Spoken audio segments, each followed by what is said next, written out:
Greetings, Eric Bakker. Thanks for coming back. How do you prevent Candida? How do you stop Candida from getting a foothold in the body?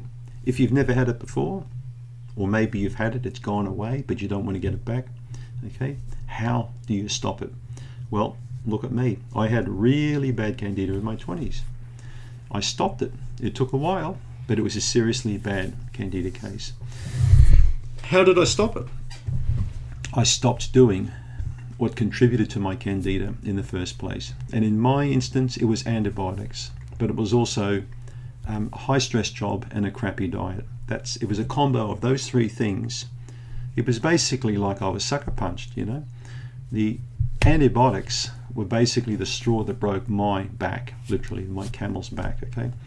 So if you really want to prevent Candida in the first place, the very first thing which I would implore you to do, or I would say beg you to do, is don't take antibiotics, okay? You want me to say it again? Don't take antibiotics unless you're at death's door, all right? Now, some physicians who see this will laugh or call me an idiot or a retarded monkey, or I don't care what they call me.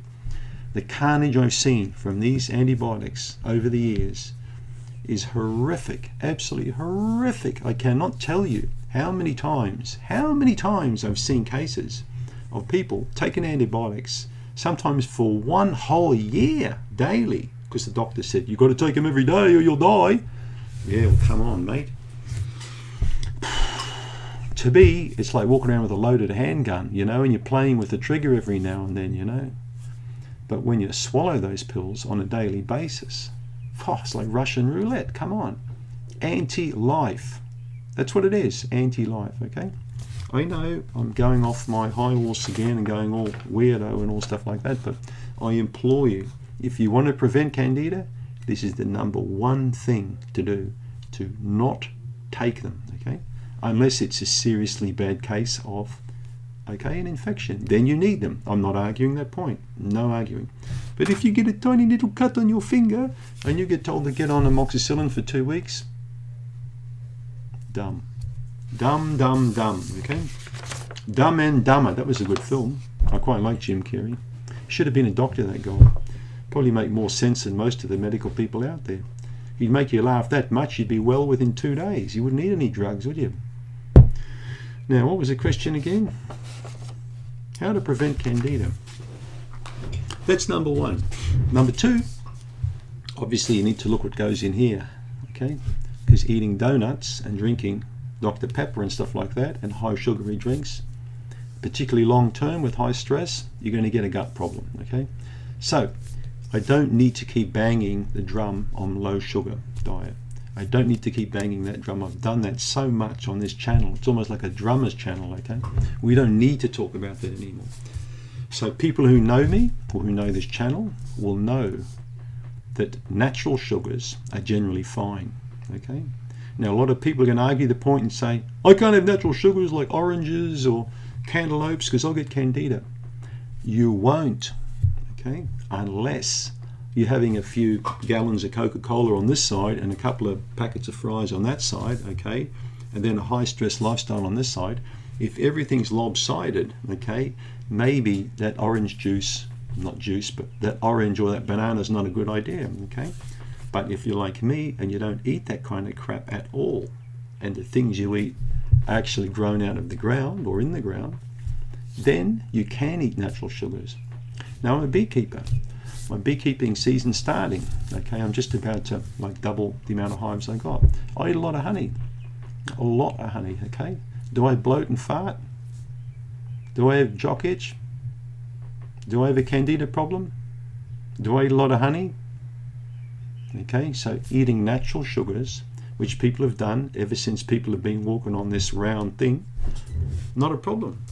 But as soon as we get the man-made stuff in, we get the problem, okay? Man-made drugs, man-made sugars, man-made crap. This is where all the problems started. So natural diet, not a problem. But remember, we spoke about antibiotics? No.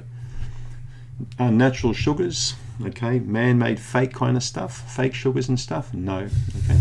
But now the third component is the stress. which I've also been banging that drum on this channel a lot about. So those are the 3 components on how to avoid Candida. Okay, avoid drugs, avoid shitty, crappy foods. You know what to eat. I've talked long enough about that.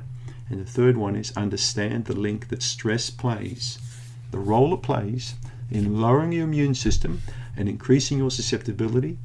Okay, that wasn't good doing that, was it?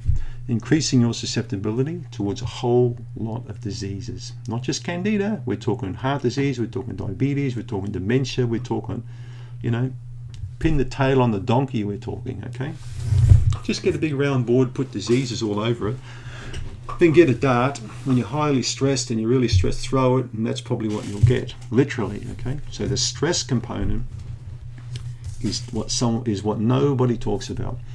I remember when I came to YouTube in 2012 or 13 and I first started talking about stress, immunity and Candida, no one was talking about stuff like that, all right?